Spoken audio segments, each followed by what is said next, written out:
tried a bunch. We like the ones off of Home Depot. We photographed, a little compulsive, we photographed all the light fixtures in our house and what bulbs we use, put a little presentation together. My wife thought I was off the deep end. It's the most popular presentation on my website. People download it all the time. Tweet about it. It's up on SlideShare in a couple different places, so you can download it or look at it on SlideShare. That kind of goes through the problems that you have in a typical American home when you try and upgrade the lighting. So there's also some interesting service projects if you want to start a club, or maybe you're part of a key club or a service club and you want to do something. The new light bulbs are so inefficient, can make such an enormous difference on the planet. You can do things around light bulbs, you can run contests, you can do your relatives' homes. Often if you've got grandparents around, they're probably not into replacing all their light bulbs. You can do it for them.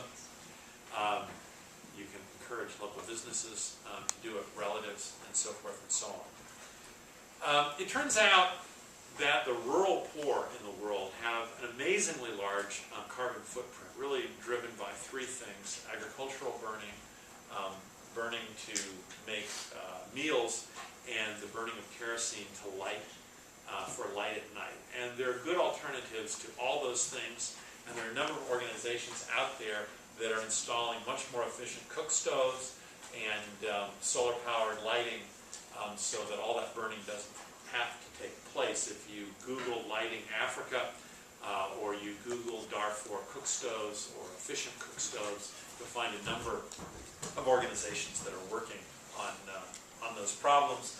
Quite interesting for those of you that are interested in maybe service projects outside of the U.S. You also have an opportunity, if you audit your house, upgrade the lighting, and figure out how to find your energy hogs. One thing you might think about doing is going back to your middle school and maybe teaching a module or working with your middle school science teacher on something. For those of you that are inclined on the web, just running a little contest or putting up a website and identifying energy hogs, maybe getting a group together to see who owns the most wasteful appliance. I was really stunned. A PC speaker system plugged into our PCs that we use maybe for 20 minutes 3 times a year had cost me almost $300 to leave plugged in for 5 years. Didn't use it. Had 2 pumps in our house that were using an awful lot of electricity, and then some of these big panel TVs use a lot of power even when they are turned off. So you might think about picking one area, your home, your school, your middle school, club with your relatives, a neighborhood on the web, where it kind of captures your imagination and you want to have an impact.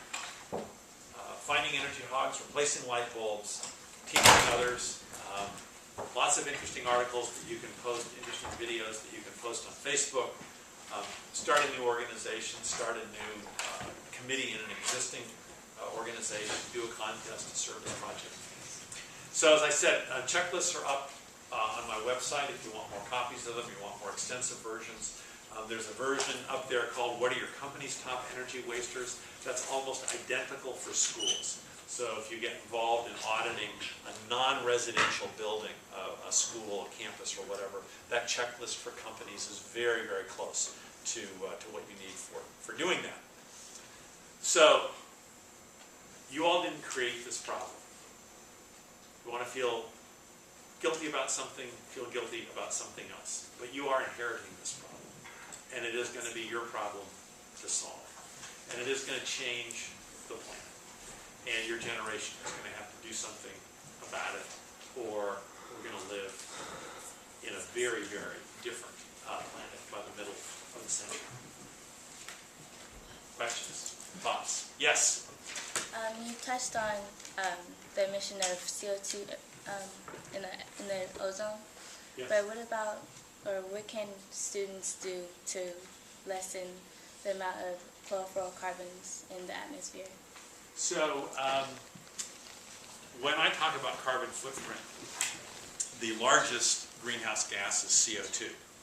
but there are other pollutants that have a very significant impact on the warming of the planet. I was listening to a briefing from the White House, and they've started referring to these as greenhouse pollutants to create and the reason they don't like greenhouse gases, and the reason I don't like greenhouse gases, is that one of them is not a gas, and that's soot. The list kind of CO2, which is created when you burn something, soot, which does an incredible amount of damage. It lands on the polar ice caps. Because it's black, as the sun hits it, it melts the ice under it. It has terrible health impacts as well. It's created in diesel vehicles and in cook stoves, and the burning of kerosene, burning of wood, cardboard, wrapping paper, and the like. Methane, and then the one that you were getting, methane from cows, and methane from other sources, garbage dumps, sewage plants, and then the one that you were getting to, and that is refrigerants. So refrigerants, primarily in refrigerators, but also in air conditioning systems, have a significant impact on the atmosphere. Some of them are very strong greenhouse gases. So the key item with refrigerants is to make sure that old refrigerators, old air conditioners, are disposed of by people who really know what they're doing, as opposed to just having those gases leak into the atmosphere. So to the extent that you ever replace a refrigerator, it's important to have it carted away by someone who knows what they're doing.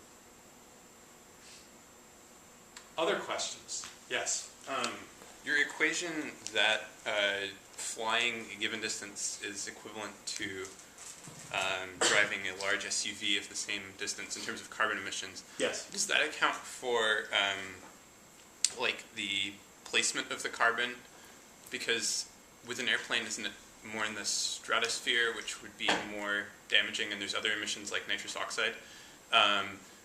So are you equating the total amount of CO2 or the total I guess, badness of the emissions? So when you look at the CO2 emissions of vehicles and the CO2 emissions of planes, different airlines have different CO2 emissions profiles. Some airlines fly big airplanes, very long distances, which tend to be a bit more efficient. And other airlines fly small airplanes, shorter distances, and they're landing and taking off a lot, and therefore their emissions per mile traveled tend to be a little bit higher. But in general, when you look at airplane emissions per mile, and you look at vehicle emissions per mile, the worst vehicles kind of overlap with the mid-range of the planes. So it's not a perfect metaphor, but it's a good one in terms of visualizing the carbon footprint, and it comes close. Now, CO2, where you release it, turns out not to matter too much. CO2 mixes fairly quickly in the atmosphere. That's not true of other things. And so other kinds of pollutants, it turns out it matters a lot at where they're released in the atmosphere.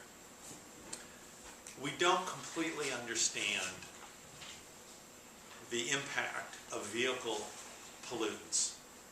So carbon monoxide, which we knew was bad, but we really didn't think that it affected the climate very much. The research in the last few years has started to show, and this is one of the reasons the White House has been referring to pollutants or as opposed to just gases, because traditionally the 6 gases that we thought of, it turns out the list is much longer. And likewise with airplanes, I was back in Washington last Monday for a meeting of the National Academy of Science, and on Tuesday I met with one of the world's large airlines, and encouraged them to do a little bit more testing, because we don't really completely understand the impact of airplanes on the climate. They have interesting